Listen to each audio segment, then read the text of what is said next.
Hello, everybody, and welcome to this week's edition of There's Will. It's good to see you, and I'm glad you could join us. Today's guest will be a gentleman from Canada, and he's in Canada right now. There he is, drinking coffee or tea.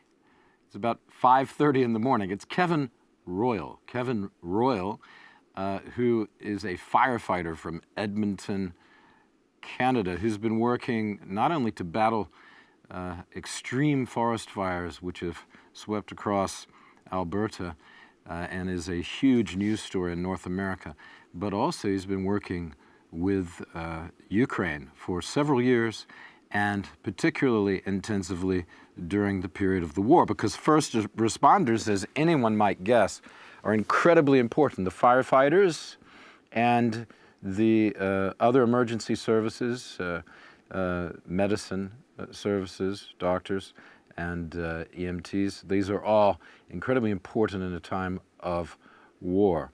And I'm sure you knew that, but it's worth saying again, since we have an expert with us today, who I hope is going to educate me, because I don't know anything about firefighting. I saw a movie called Backdraft. Yep. Is that at all realistic? Pretty much a documentary on firefighting. No, not at all. So I need to get on YouTube and watch something. I've seen a little bit on YouTube, but I didn't want to prepare too much because I wanted to hear it straight from the source. Let's start with the situation there in Alberta and what it's like being a firefighter in that situation, since that's now, and that's an extreme situation. And then we'll talk about some other stories, and then about you a bit, and then from the war. But what you're fighting a fire there that has burned 500,000 hectares. How big an area is 500,000 hectares? It just seems immense. It's not one fire. Alberta is a huge province, right? It's actually the size of Ukraine. And I think there are, at this time, the last numbers that I heard were there's 100 different wildland fires, 100 different forest fires. And they've displaced about 10,000 people throughout the province. We've already lost several small communities to the fires. We're not completely, this has happened in the past. We lost a large portion of a large community called Fort McMurray. We lost a large portion of Slave Lake a few years back. So it's huge. It's across our province and in numerous different areas. So it's affecting not only the communities and the parks, but also like the highways and the infrastructures being really, really negatively impacted. So it's you say that Alberta is about the size of Ukraine, so it's a very big province. We kind of know that Canada is huge, but how can you give an idea how much 500,000 hectares is? I can't. I have no. I don't know if you have an idea, but it's a lot, isn't it? Yeah, it's a huge area, massive. Yeah, the main cities in Alberta would be Edmonton and Calgary. Is that right? Correct. Yeah. Yeah, those are the two main cities. The capital being Edmonton. Edmonton, right? Okay. Yeah, you have a famous hockey team. I think the Edmonton Oilers, isn't that right? That's the one. Yeah, just got knocked out of the playoffs, but yeah, that's the one. Yeah, exactly. I have a few Canadian friends, and they love hockey. How long have you been a firefighter? How did you get involved in firefighting? Was it a dream as a child? Yeah. No, it wasn't a dream. I've been a firefighter now for 13 years, in my 14th year. And prior to that, I had a little short military career as well. And it was just public service was always in the back of my mind. And I explored police and I explored fire. And I came to the conclusion that I was going to pursue fire. It was a way to work with your community, give back to your community. But it's also a very rewarding career. Obviously, the departments differ from city to city or municipality to municipality, and I landed on Edmonton just because I liked the way the department was organized. So, You're not from Edmonton? I lived in Edmonton for many years before I became a firefighter. But I looked at other cities as well. I looked at Calgary. I looked at other provinces. I lived in a province not too far from Alberta, Manitoba, but I've been living in Edmonton for quite some time. Okay. What made you think choose firefighting? What made you think you were better suited to that? Is that a question you can answer, do you think? Offhand? Yeah. Yeah. I looked at policing. I looked at fire. I looked at even was in the military. It was just an opportunity to still give back to your community, to challenge yourself all the time. But it also was more conducive, in my opinion, to be able to still have a family and still have extracurricular activities that you wanted to share with the family and grow. So for that reason, I chose it. Yeah. In Poland, I don't know if you know this. Have you been to Poland or Ukraine, of course, but Poland? Yeah. Yeah. It's a beautiful country. Yeah. It's firefighters are a cult figure in Poland. They have their own special schools, uniforms. It's like a military organization. It's considered very prestigious to be a fireman in Poland. Did you know that? Yeah, I did. Yeah, I had a lot of some friends that are in the service over there, and Polish firefighters are considered some of the top in the world. Oh, I didn't know that. Yeah. I can see why. Yeah. Why is that, do you think? I think Polish firefighters are, I think they're considered some of the best in Europe. I know the Ukrainians look up to them for training. I think they put a lot of work into their research and development. They put a lot of work into their training and making sure their practices are best and updated, and they're continuously looking for new technologies and new ways of improving their trade and their craft. And I think fire services in general try to do that, but definitely I think Poland is on the forefront of that. Yeah, I live near the main training place for the firemen. It's in Joliborz in North Warsaw. Have you been to that facility? Do you know about it?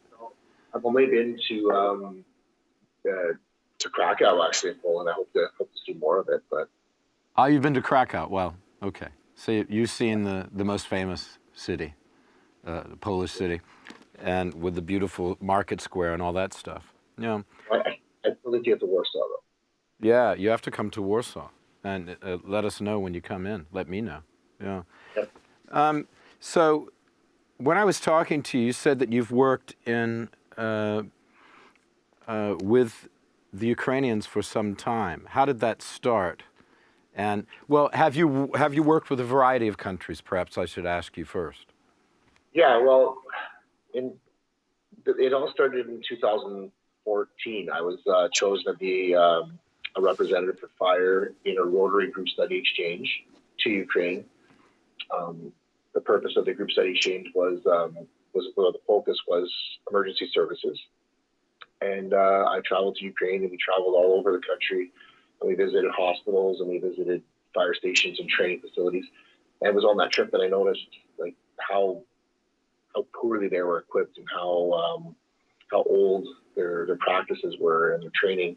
And when I came home, I wanted to try to do something to help out. And I started doing a whole bunch more research on the death rates, the statistics, and things like that on Ukraine. And I realized that they were probably one of the worst countries for fire-related injury and death and traumatic injuries, preventable traumatic injuries in Europe, next to, I think it was Belarus and Russia.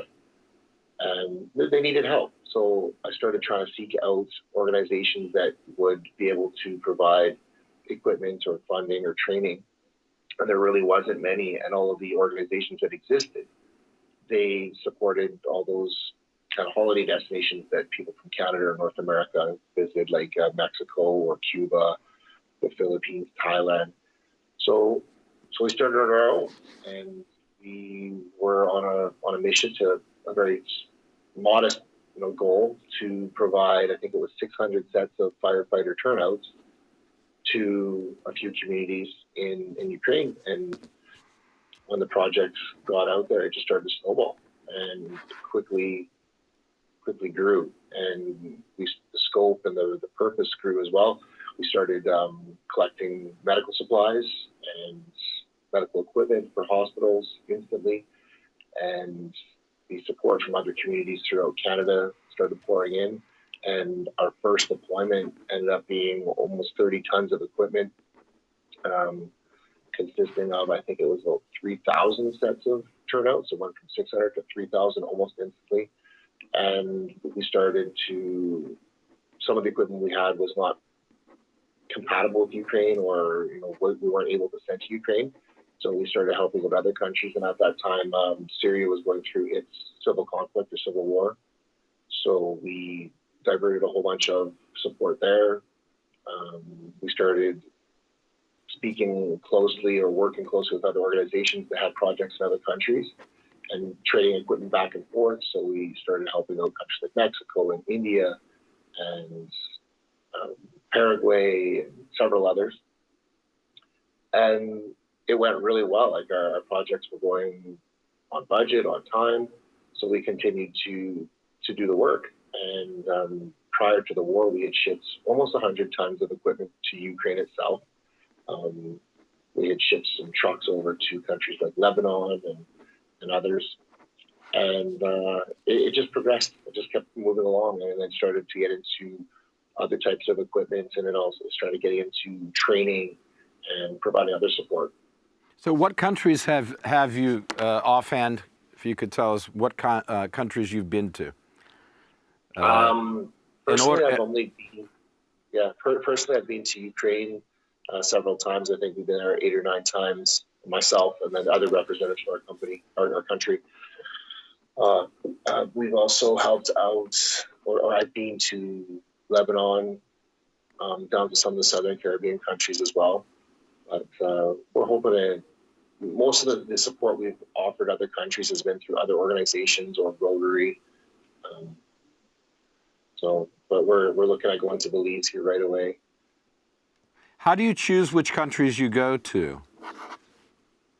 Ukraine's obvious, but other, or perhaps Syria.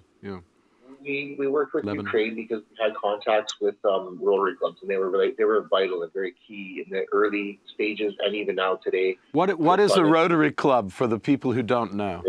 Yeah. Rotary club is Rotary is an international organization, and their goal is to work in humanitarian capacities to help out communities with a variety of things, from clean drinking water. Rotary is actually the organization that's responsible for the near eradication of polio across the globe. They just have initiatives. So they're groups of philanthropists or business owners, and they have chapters all over their districts all over the world. And then within those districts, they have clubs. So they're groups of people that just want to do good throughout the world. Right, and they have Shriners and things like that, I think, on Thanksgiving. Right. Yeah. People might remember that image as well. Yeah, so the Shrine, the Rotary Club is behind a lot of good works. I just wanted to say that, have that out there. Yeah. Okay. They were key to the start of our organization, and they're still key for funding and for logistics and for planning. Today, we're working with one of the clubs in Cherkasy on a demining initiative. That's probably one of the biggest priorities in Ukraine right now is demining. We can get more into that later.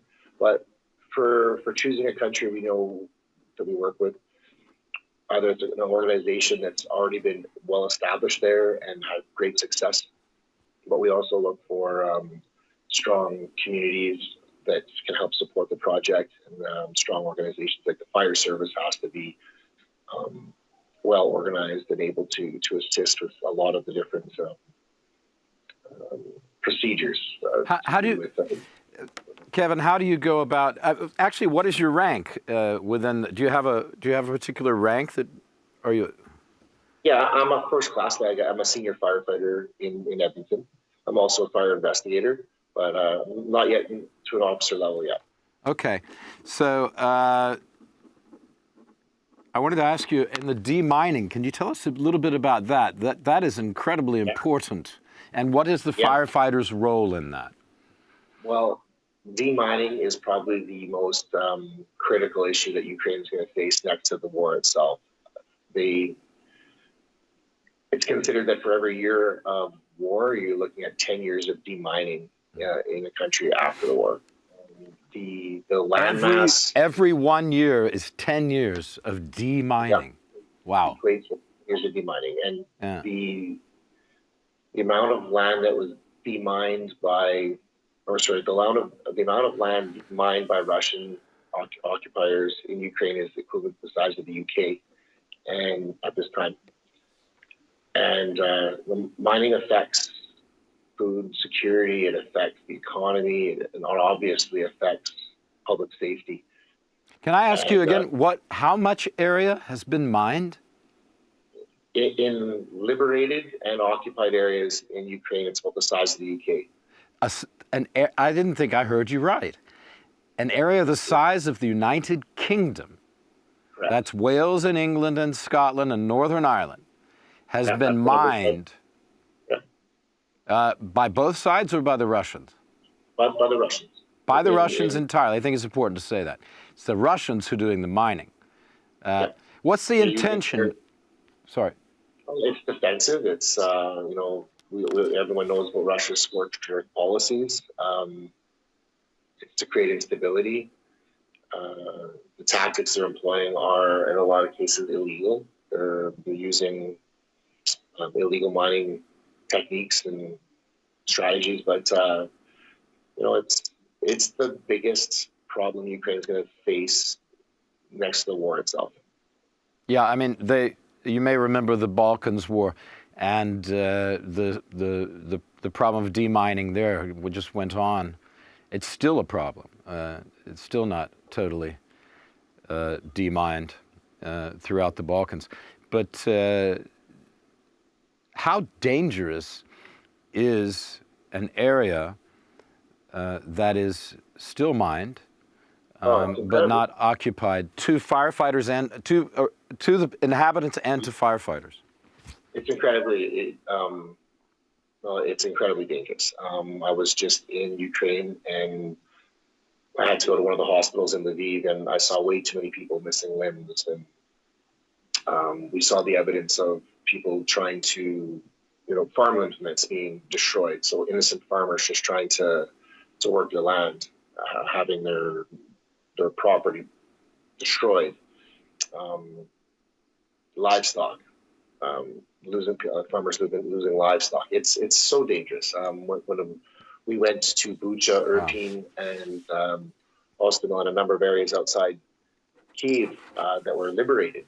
Yeah. And sure, they were liberated, and we were on our way there, and the escort said, make sure you don't go off into any houses or into the grassy areas while we're there. And while we're driving there, it didn't quite resonate until we got there. We saw all the red mining, the red, let's call them crossbones on the triangles that indicated that it was a minefield. And there's people still living amongst these areas, in these liberated areas in Ukraine. And that's when it kind of hit home, like, holy geez, like this place is still a minefield, and people still need to live here. And some of those areas were playgrounds even. And the firefighters started showing us photographs, and they started showing us the buildings that they had cleared or cleared of contamination, and the trip wires and the explosives that were left behind. It was mind-blowing, and it's the role of the fire service to do that demining in that country. They've been doing it since World War II. They're still pulling unexploded ordnance out of the ground from that conflict or that war, and now they're pulling it out from this war. So there's still unexploded. Yeah, it's like in the Balkans. You have, and World War II is a long way further back in history than the Balkans were. And if they still have it from World War II, then we can imagine the scale of the problem that exists from more recent conflicts. That's what you're saying. Were you in any danger at any point going into these demining situations? Let's leave fires out of it. We're just talking about the mining now. We'll get to fires later. But were you in any dangerous situations, or your team? Not in the minefield. You stay clear of them if it's not. You don't have the equipment, you don't have the person protective equipment, you don't have the detection equipment. So we were just told to stay out of those areas, and we respected that. We weren't going to travel into areas that were not demined. So, but Yeah. definitely, if we decide to become adventurous and venture off the path, you'd be taking your life into your own hands. So, do you work also with the military in these demining situations? Is that a joint thing? Our organization is strictly humanitarian in purpose. So we work with the hospitals in Ukraine. We work with doctors in Ukraine. We work with obviously the firefighters. We also have some other initiatives with orphanages and other areas that are supporting civilians. Well, we had a fellow on the program, a gentleman who started a hospital for plastic surgery near Ivano, Francisk, in Ukraine, in western Ukraine, south of Lviv. On the program, I'm writing an article about him now and his hospital, where they take people who have lost a limb, particularly those kind of people, and deal with getting them mobile, or providing mobility again, either with a prosthetic or repairing what, if they can, what the injury is. And they also do a lot of work with the PTSD that's involved in the recovery process, and they work with animals, and it's a very interesting hospital. And some military people have been telling me that it is one of a place doing cutting edge research, not just in Ukraine, but in the world. So they took a plastic surgery hospital and turned it into, still a surgery, but I suppose you'd say a psychological and physical care place, particularly for victims, civilian and military, of this kind of stuff you're talking about, of explosions, or whether it's from mines, some of it, or explosions from other causes in the war. Yeah. So the number of these situations you're talking about, the severity of them, and it's going to be very, very difficult for Ukraine to handle all these. We don't really have an example of this on this scale, do we? In recent warfare, not this. So. Go ahead. Sorry. Yeah, I don't think we have anything current. I mean, there are some areas, with conflicts in the globe right now, or previous ones, but I don't think any to this size. I think that's. Yeah, I mean, not to say there aren't a lot of conflicts that are savage and have been savage in the world, and still going on in other places, but this particular one on the scale, I think, when you're dealing with this amount of munitions being used, this amount of artillery, tank rounds, airborne missiles and drones and things like that, not to mention just ground fire from small arms, when you're dealing with all of that, the sheer amount of stuff that's been fired, I think, is unparalleled since World War II, maybe the Korean War, possibly Vietnam, although that was mostly high-level bombing that would have caused most of the damage. Yeah. That's a good segment. So, like, one of our other projects is to provide training. We have a TCCC, which is Traumatic Combat Casualty Care, and it's medical training for the field to help people deal with those types of injuries. Let's come back. Let's take a break. It went fast, that first 25 minutes. Thanks, Kevin. Let's take a short break, then we'll come back. We'll talk about this, the trauma care that you're talking about. Okay, everybody, enjoy these important messages that keep us on the air, and buy all of these products, or subscribe, or whatever you have to do. And meanwhile, subscribe to There's a Will on YouTube and on Facebook. See you after the break. Back with Kevin Royle.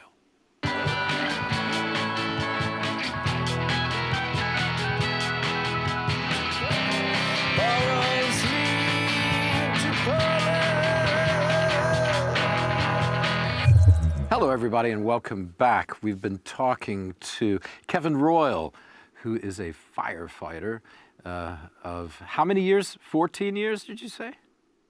13 full, yeah, I'm in Yeah, my yeah. 14th year. Okay, we'll give you 14. You're not stopping. Yeah. Okay. Not allowed. Yeah. Yeah. Yeah, you got to finish this one out. How much longer will you work as a firefighter, do you think? We can work till 60 in this country as a firefighter. Cool. Would you work that long? No, no, not a chance. That's I want to retire. Like, we have our pensions, right? And we have to get 30 full years. So I'll be slightly short because of the age I was when I started. But I know I've got aspirations of maybe taking a cruise with my wife where I don't have to tow a oxygen tank or use a mobility aid. So I'm gonna try to get out a little early. get out a little early. You think you'll need a mobility aid at 60? I don't think so. You look pretty fit to me. And speaking of fitness, do you have to go through a very rigorous sort of fitness program, or on a regular basis? We're all specimens of physical fitness. You know, So you have to be able to. You pass your initial you pass your initial tests, and then it's all maintenance from there on in. We do have programs to test ourselves, and it's very much a culture within the organization to maintain that or to grow your physical fitness. So they give us gyms and things like that. So it's Okay, fascinating. Go ahead. Sorry. No, it's a maintenance thing. Well, in the first part of the program, I learned a couple of things. I learned that Edmonton is Alberta is the size of Ukraine. Yeah, pretty close. Yeah. We also learned that we're talking about a big space. That's the point in Ukraine, and people need to understand that to get if they want to understand what's going on there and why it's such a vital part of the Eurasian continent. It's a big place. So the other thing we learned, which was astounding to me, is that there are mined areas as large as the United Kingdom, as large as England, Scotland, Wales, and Northern Ireland, which is a big area to have mines. That's a massive task. And it's going to take a number of years because they're still discovering unexploded munitions from World War II. So that's amazing. We were talking about some of the work you have to do because it's a very stressful job. Some of the work you have to do dealing with the psychological pressures of working as a firefighter. How do you deal with that? What's the method? Yeah. It's actually come a long way than it was in the last decade or 2 decades or so. Before it was just sweep it under the rug and push it down. We have many mental wellness or mental health programs now. There's a lot of resources that have been put into that. So, there's changing the culture, changing the attitude towards seeing psychologists, psychiatrists. So there was an attitude of, tell us what the attitude was like and how it's changing. Well, the attitude used to be just, push it down, just be tough, just tough it out. Don't deal with it. Just squash it. Just put it away, pack it away. And that's obviously not the way to deal with things. That's what PTSD and they turn to things like alcoholism or substance abuse or failed marriages and family life. It's a bad idea, right? So, but there's been a tremendous amount of work and progress made in mental health, and the stigma behind seeing somebody or talking about something or expressing your emotions or how something affected you, it's come a long way, and you're allowed to do that without being considered weak or not fit for the job. Right, and so the modern firefighter is much more in touch with the liabilities of the job, the mental liabilities of the job, possible liabilities. How do you stay in shape? Because you can stay in physical shape, but how do you stay in mental shape to go into a blazing fire, to go into to work with people who've been injured and those things? I don't think the fires are the least of our worries. It's the medicals. It's the trauma that you see with your medical patients, because that's part of our job here in North America, is to deal with medical issues or traumatic issues for patients as well. So those are the situations that can be very, very difficult that you come across. Can you give an example of a difficult situation that stands out? Yeah. Say probably one of the most difficult. Go ahead. Dealing with death isn't so bad. It's natural, but it's when it's come untimely. I went to a call with a young girl, 17 years old, who was hit by a drunk driver.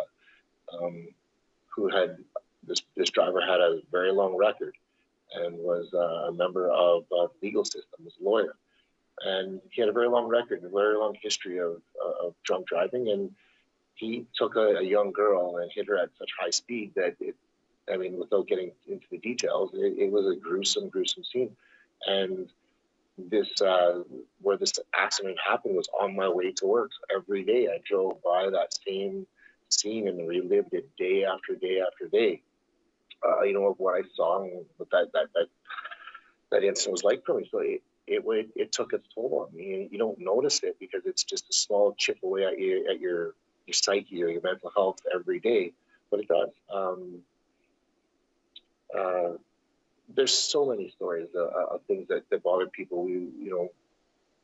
Infant deaths and things like that. Some are traumatic, some are not preventable, but the trauma that happens from those it's real. Yeah, because you're answering car accidents and things like that as well as fires. It's not just fires. That's the point. And it sounds to me like some of those accident scenes are even more disturbing. But what's it like with handling a large fire? How do you handle these huge fires? And how much danger is there in that to the public and to the firefighter? If something like that differs, your strategies or your policies, your procedures, they differ community to community. And fighting a fire in Europe is a lot different than fighting a fire in North America. Tell us how. Equipment, our infrastructure is completely different. It's while we're both putting wet stuff on hot stuff, it's very different. Putting wet stuff on hot stuff. Okay. All right. Yeah. On hot stuff we do, but structures are completely different. The old brick buildings of Europe are completely different from the wood timber frame construction here in Canada. So how do you respond to that? What is the difference? Also, they do a lot of cement buildings in Europe, not just old, but even a lot of the newer buildings are cement, and that's not the usual North American way of building. Yeah, but how do you deal with the North American and specifically and the European? If you could take us through that in sort of layman's terms. What you arrive at the fire in Europe, you arrive at the fire in North America. You arrive at the fire in Ukraine, you arrive at the fire in Alberta. What's the difference of handling? Well, first of all, our trucks are completely different. We don't have a problem with space in our country. We have big wide roads, and we have giant trucks that carry tons of water, and we have modern infrastructure with water delivery systems that we don't have any of these issues. That's part of the reason why Ukraine had such high death rates, is because they had crumbling infrastructure or small roadways. Just getting a truck to that fire could be part of the battle. Yeah, the roads were have not been very good in Ukraine. That's true. No, and your old European roads are a lot narrower too, right? So cars on the sides, parking, whatever. The fire's already progressed to a lot larger size by the time the trucks are even able to get there in a lot of cases. We have amazing response times here in North America because we have modern, new, well thought out, built within the last 100 years. They're not thousands of years old like they are in Europe. Equipment's different. We have the construction's probably one of the biggest things. We just had a house fire down the road from our hall last week, and it ended up consuming 2 houses because of the construction. And these things are are constantly changing. We've been lobbying to get changes to our building code to make these fires spread less rapidly or easily. But we have vast areas of suburbia that have houses crammed together that are basically little matchboxes ready to go up as soon as the next one goes up. So again, then you get into the procedures. They differ. We have incident command systems. We have communities have some communities have more trucks than others or more resources than others. So firefighting is not a cut and paste or one solution fits all type thing. Okay, so we should get into this now. That the reason we're talking and the reason we've met is because of Michael Houlihan, who's an old friend of mine, who started Aspen Aid. And his focus has been first responders. And that's how you got to know each other. But tell us a bit how you got to know each other, because Mike's a friend of not only of this program, but a friend of Ukraine. Well, Mike's actually, he was in Poland for many years too, right? Yes. What a great guy. Yeah. That might be one of our biggest accomplishments as an organization, is our ability to develop these relationships with other organizations and build on those relationships into great things. And Michael Houlihan from Aspen Aid discovered our project, reached out, and he had some of their initiatives were to deliver extrication equipment, so the jaws of life, hydraulic tools that would be used to. What are the jaws of life? That's something that Michael was very intent on providing. I remember when he was first doing that, and he's managed to do it with several. What are they? Why are they so vital?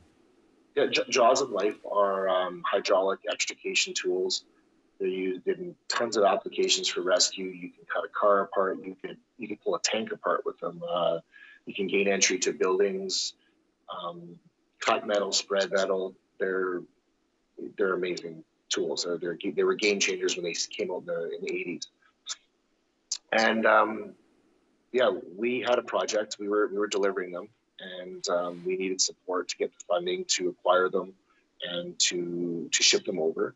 And it was an initiative of Aspen Aid. So Michael learned about our project, and he helped support our initiatives. And I think we shipped over in that particular shipment 30 sets of these tools. 30 sets?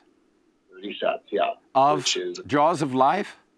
Yeah, of those jaws of life. Well, they're about $25,000, $30,000 or more, aren't they? Yeah, exactly right. What kind of size are we talking about of these particular things? One man can use them. One man can use them himself, but you usually a team of people. They have different models and different types. Some are cutter and spreader combination tools. Some are cutter only. Some are spreader only. But so is it like a saw that cuts through metal, or what's it? Crunches it? What does it do? They can do a variety of things. Some can cut and spread, and some can just spread. But they're a hydraulic tool that you can put into a purchase point and tear the door off of a car, so you can pull a patient out, or you can cut the roof of a car off through they're like scissors. Yeah, they're like scissors. Okay, and you said they can even be used on armored vehicles, which is I didn't know. Yeah, we've used them to cut fences, like massive fences down, or break into buildings that are fortified to get into through large security doors, and the use is just. How are they being used in Ukraine? In what situations? Most prevalently. Why are they so necessary? They can be used in urban search and rescue scenarios where you need to cut rebar apart, to remove rubble. They can be used to lift debris that's hundreds or thousands of kilograms in weight. They can be used to gain entry, like I said before, through security doors. They can be used to lift or cut or dismantle vehicles that may be involved in situations. So they're vital. Hydraulic equipment is vital. Yeah. So in places where they've gone, where neighborhoods have been destroyed, buildings have been bombed out, particularly you can use these to search for people who survivors. Yep. Is that right? Yeah. Exactly. Yeah, and also where there have been blown up armored vehicles, you could use those to get military personnel out, right? Sure. Yeah. Yeah. So I think it's important to say these are expensive items, but they're absolutely vital. How many did you say you've provided? Oh, in that one shipment was 30 sets of tools, but we've shipped over more than that. Like we get it from time to time through donations, or we acquire it through different vendors or businesses. So, but that one endeavor that Michael Houlihan from Aspen 8 helped us on was 30 sets. That's amazing. He didn't tell me he'd ship so many, but that's typical of Michael. Yeah, Yeah. Not to go trumpeting it about, but he should, because it's important. It's important. Well, he's actually very involved in the rehabilitation project that you'd mentioned earlier as well, or that initiative, because it is, demining is one of them, but the rehabilitation and the trying to fix people that are physically and mentally wounded from this chaos. I was talking to a psychiatrist yesterday, Ukrainian, who has been working with people, victims of the war, people who've been physically, psychologically damaged, and she has a lot of stories to tell. I go. Like, Go. What? I'm going to say the whole country is. Yeah. I was just there. Yeah. And a friend's father was passed in the war when we were there, so we actually went to the funeral. And you hear about the number of deaths, and I think the numbers that we were hearing were upwards of 300 a day in Bakhmut of fallen Ukrainian soldiers. But what you got to realize is, for every one soldier, there's families that are just ripped apart and shattered, right? And so 300 quickly becomes 1,000 other casualties that might not be dead, but they're suffering. They're dealing with the loss of a family member. And when we went to that funeral, I couldn't believe the number of fresh graves and just the number of families grieving. So one death, the exponential effect of that one lost individual is massive. And you start having meaningful conversations with people. They're putting on a huge, they're putting on a brave face, or they're being very optimistic about everything. But when you start to have a close conversation with them, you start to realize what they're going through, and that they've lost one son or one daughter to this war, and they're waiting on the phone call to tell them that they've lost another, or they're worried about not being able to see their families again because they're getting ready to deploy. So that kind of mental stress on anyone is tremendous. And it's going to take many years of dealing with this, and it's going to affect not only, as you said, not only the ones who are physically or mentally injured from the actual battlefront or a war situation, but also the people who are close to them, friends, as well, family, and society in general, because it affects the rest of us. Yep. This kind of cataclysm going on is affecting all the countries of Europe, where they're receiving the refugees. We call them refugees. I don't know if they're refugees anymore. They've been welcomed so much. There's certainly people who've moved to the West, at least temporarily. So the effect of this has spread all over Europe and beyond. And that's not just the military, but the psychological problem. Right. Yeah. Can you tell me something about your a particular story that stands out, other than that, what you've been talking about, particular stories from your trips to Ukraine, where you've been, and maybe a couple of things that stand out as we're winding down our time. Yeah, we've been all over Ukraine, from Lviv in the west all the way into the east. This last trip we were there, we were in Cherkasy, speaking with the demining crews there, and we were working with the firefighters. Where was this that you were? I didn't quite hear it. Cherkasy, which is right on the Dnipro River. Right. We were there. We were delivering some situational awareness drones to help with demining and the different evolutions. And we were sleeping in the fire hall. The guys were going out throughout the night, and we've learned that they had to go into some shelling. We weren't that far from the shelling, and that's kind of unnerving when you find out that there was shells landing just a couple kilometers from where you're sleeping. And then coming from quiet, peaceful Canada. Then after we finished up there, we were on our way to Zaporizhia and Dnipro, and they called and quickly said, you need to turn around. You can't come. It's chaos here right now. We're being shelled, and we're being shelled heavily, so you can't come. Like, we were on our way there to deliver some equipment. So obviously we had to pull an audible, change our plans, and turn around and go back, because they couldn't receive us. They couldn't ensure our safety, and they were worried about that. So we had to turn around. It was pretty wild to be part of that. With our medical training programs, they were doing those in the basements in bomb shelters with no power, by candlelight or by flashlight power. It's every corner you turn, you don't know what you're facing in that country.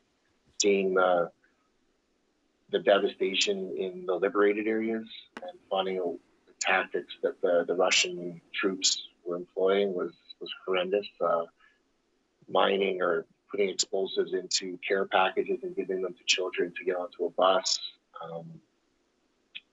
There was so many just stories of horrific tales from soldiers that we heard and saw. What was it like being there? You have military experience. Had you been under fire in the military? No, I was in the Navy, and okay, all right. Yeah, it was a peaceful time in the world, so we were just doing exercises most of the time. So I did not have the opportunity to serve in Afghanistan or Iraq or anything like that. So, but it was it's such a different feeling.